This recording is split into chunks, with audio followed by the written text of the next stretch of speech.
Hello সবাইকে, welcome back to my new blog. কীরকম আছো সবাই? আশা করছি ভালো আছো। তোমাদের আশীর্বাদে এবং ভগবানের আশীর্বাদে আমিও ভালোই আছি। নতুন একটি ব্লগ নিয়ে আবার তোমাদের সামনে চলে আসলাম। তো বন্ধুরা, এখন তো বাসন্তী পূজা চলছে, তো আজকে একটু যাব বাসন্তী পূজার মন্দিরে। তো আমাদের এখানে বেশি পূজা হয় না, দুটো পূজাই হয় বাসন্তী পূজা। তো আমি প্রত্যেক বছরই যাই বাসন্তী পূজা, ওখানে অঞ্জলি দিই আর ঠাকুরের এখানে প্রদীপটা জ্বালিয়ে আসি। বাটাও দেবো, ঠাকুরের এখানে ভোগ দেবো আর কি। তো এই তো রেডি হয়ে গেলাম, মেয়েকে রেডি করে নিলাম। রেডি হয়ে একটু বেরিয়ে গেলাম মন্দিরে যাওয়ার জন্য। তো টোটো করেই যাবো, কেননা ও ঘরে নেই, না হলে গাড়ি করে নিয়ে যেত। তো ঘরে নেই, টোটো করেই যাচ্ছি। তো এই যে দেখো মন্দিরে পৌঁছেই গেলাম। টোটোতে বসে তারপরে একটু প্রসাদও নিয়ে নিয়েছিলাম ওখান থেকে কিনে, মানে ভোগ নিয়ে নিয়েছিলাম, দোকান থেকে কিনে নিয়ে নিয়েছি। এখন মন্দিরে গিয়ে ওটা দিয়ে দিব আর ব্রাহ্মণে পুজো করে দেবে মার এখানে। তো এই যে দেখো মন্দিরে চলে আসলাম। তো এসে মার এখানে প্রণাম করে প্রথমে প্রদীপটা জ্বালিয়ে দিলাম। তারপরে মার জন্য একটা বস্ত্র এনেছিলাম, ও আলতা সিঁদুর এগুলো এনেছিলাম, মাকে দিয়ে আসলাম। ব্রাহ্মণ পূজা করে দিল, তো আমি মাকে ওটা দিয়ে তারপরে এই যে এখানে প্রদীপটা জ্বালিয়ে দিলাম। জ্বালিয়ে মাকে একটু ধুনো দেখিয়ে প্রদীপ দেখে তারপরে প্রণাম করে চলে আসলাম। এদিকে অনেক লোকজন বসেছিল, তো কারণ অঞ্জলি হতে একটু টাইম লাগবে, তাই সবাই এখানে বসছিল, অঞ্জলির অপেক্ষা করছিল কখন অঞ্জলি হবে, কেননা ভোগ আসবে, ভোগ হবে, তারপরে অঞ্জলি দেবে। তো এখানে সবাই বসে গল্প করছিল, কথা বলছিল।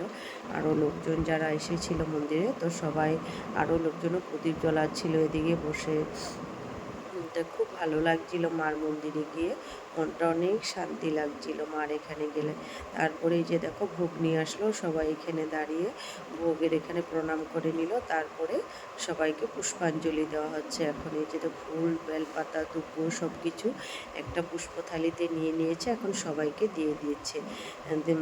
যে থাকে না মন্দিরের ভিতরে, উনি সব যেগুলো পুজোর কাজকর্ম করে উনি দিচ্ছে সবাইকে। আমিও নিয়ে নিলাম, এই যে বেল ফুল পাতা সব কিছু নিয়ে নিয়েছি হাতে করে। এখন সবাই বসে গেছে, তো আমার মেয়েও লাগবে, ওকেও দিয়ে দিলাম অল্প। তো এই যে সবাই মিলে অঞ্জলি নিয়ে নিলাম মার এখানে।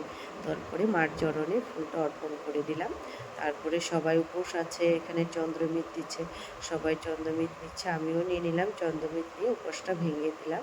ভেঙে তারপরে একটু জল খেয়ে প্রসাদটা খেলাম। তারপরে এখানে বসে গেলাম, খিচুড়ি প্রসাদ দেবে। তো এই যে সবাই মিলে এখানে বসে গেছি খিচুড়ি প্রসাদ খেতে। তো এই যে এদিকে খিচুড়ি রান্নাবান্না হচ্ছিল, আরও লোকজন ওদিকে বসেছিল মন্দিরের ভিতরে, কাপড় পেতে এসে পেতে দিয়েছিল, তো সবাই ওখানে বসে বসে প্রসাদ খাচ্ছিল। তো আমরা এদিকে একটু চেয়ার টেবিল ছিল, তো এখানে বসে গেলাম, কেন শাশুড়ি নিচে বসতে পারে না, তাই জন্য আমাকে বলছিল তুমিও চলো, সবাই মিলে একসাথে বসে খাবো।